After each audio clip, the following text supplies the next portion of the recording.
I'll show you how to stop people from seeing that you viewed their TikTok profile. Let's jump in. Now, if you're on TikTok on your iPhone or Android and you open up somebody's profile, they'll be able to see that you have viewed their profile. In addition to that, you'll be able to see when anyone else views your profile. Let's turn that feature off.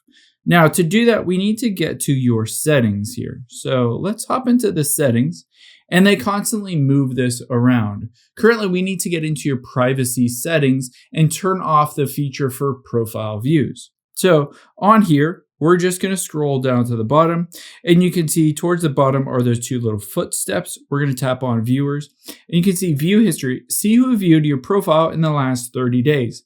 By turning this feature off, no one will be able to see when you view someone else's profile. Keep in mind, you can always open up their profile, check it out, view it, and then after that, if you want to turn it back on to see who views your profile, you can turn it on after you check out the profile.